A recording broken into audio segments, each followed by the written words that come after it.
보험사는 이를 근거로 제자리암 진단비를 지급할 수가 없습니다 또 주장을 합니다. 그런데 임상의 중에서는 이 진단을 바꿔주지 않는 임상의사들도 있기 때문에 이럴 때에는 보험사가 그러죠. 그러면 의료자문을 가야 되겠다. 그러니까 의료자문에 동의를 해달라. 그러지 않으면 돈 지급하지 않습니다 라고 얘기를 합니다. 그런데 임상의사한테 가면은 D코드 나오는 경우들이 많이 있을 수 있고 병리학 의사한테 가면은 병리학 코드로 제자리암 진단이 나올 가능성이 높아지겠죠. 안녕하세요. 이수용 손해사정사입니다.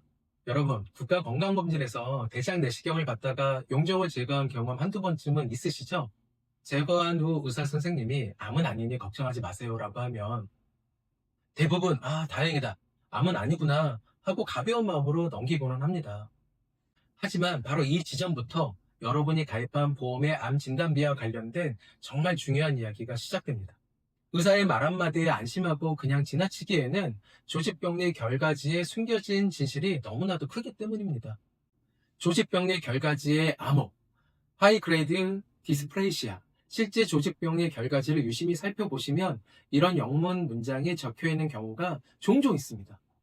튜뷸러 아데노마 위드 하이 그레이드 디스플레이시아 또는 네오플레이시아. 이거는 고등급 이형성증 종양을 동반한 관상선종이라는 뜻인데요.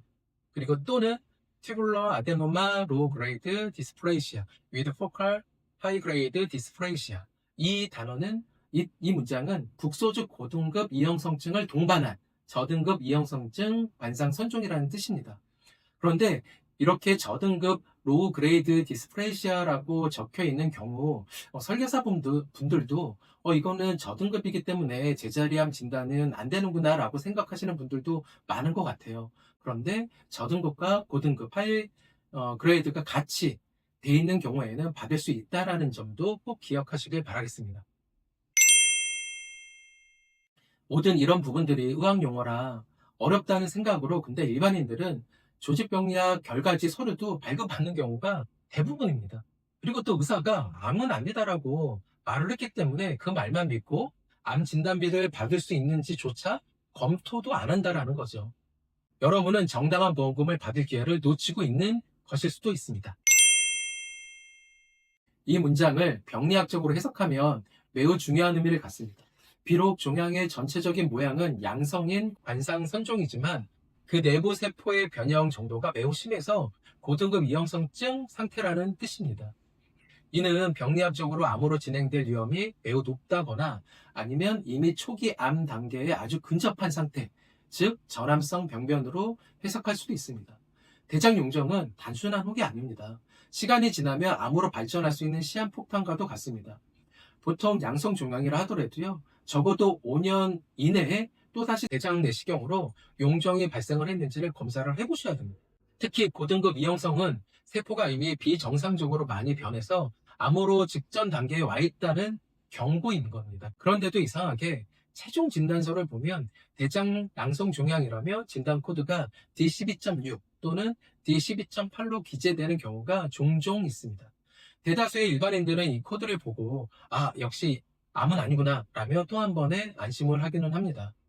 그러나 여기서 여러분이 꼭 아셔야 할 암 진단비를 받을 수 있는 손해사정 핵심 근거를 제가 알려드리면 같은 조직검사 결과를 놓고도 환자를 직접 보는 임상의사와 조직을 연구하는 병리학 의사의 해석이 완전히 다를 수 있다는 사실입니다. 보험약관에서 규정하는 암 진단, 확정 진단은 쉽게 말해서 임상의사의 진단서보다 병리학 의사의 조직병리 검사 결과지를 우선으로 한다는 겁니다. 이 기준을 결정하는 것이 바로 국제종양질환분류 ICD-5의 ICD-10 형태학적 코드입니다. 문제가 되는 고등급 이형성증이 왜 중요한지 병리학 코드 체계를 통해서 쉽게 설명드려 보겠습니다. 병리학에서는 병변의 성격에 따라 숫자 코드를 부여하고 있습니다. 슬러시 0, 양성종양, 슬러시 2, 제자리암, 상피내암, 또 슬러시 3, 치매암, 악성종양 등이 있는데요. 저등급 이형성증은 대부분 슬러시 0으로 양성종양으로 보는 데 있어서 임상의사와 병리학 의사 모두 이견이 없습니다.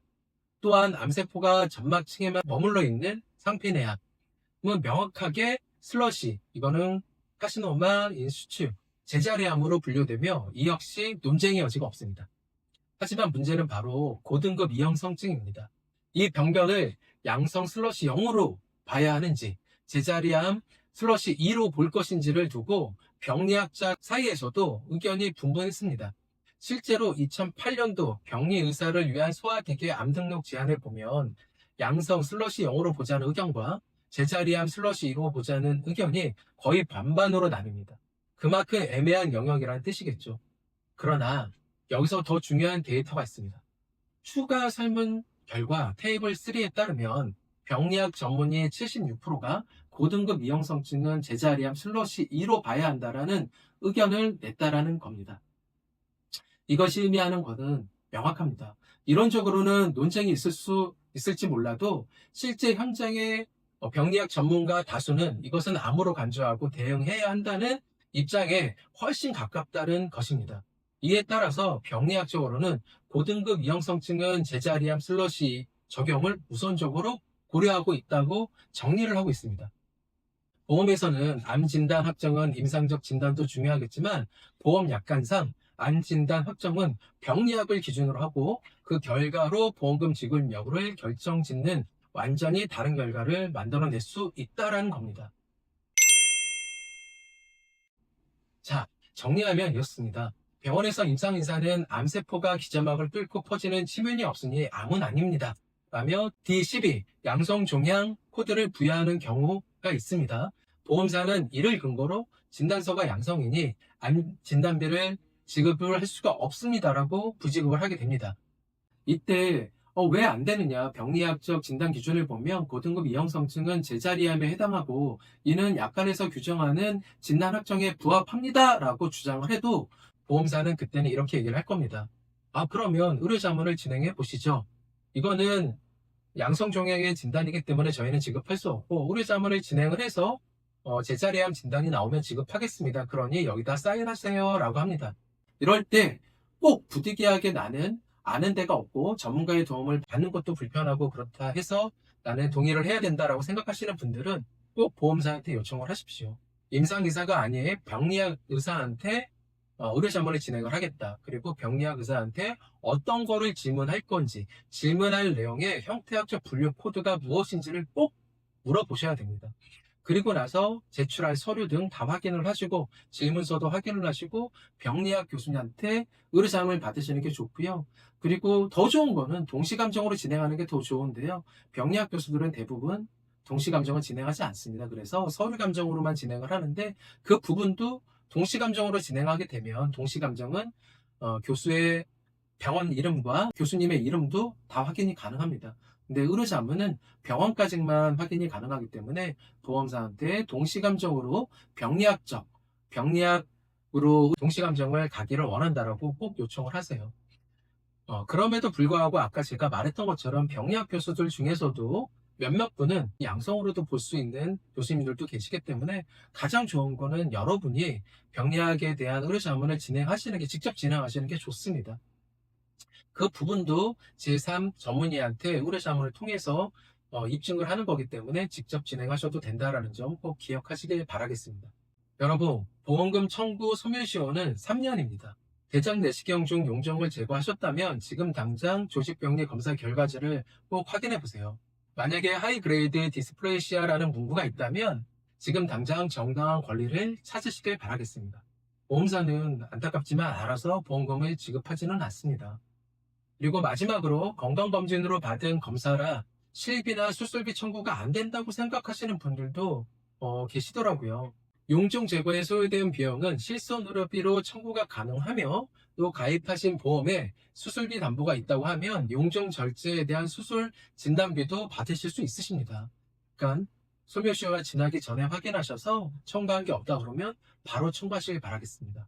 그럼 오늘 하루도 건강하고 행복한 하루 보내시길 바라겠습니다. 감사합니다.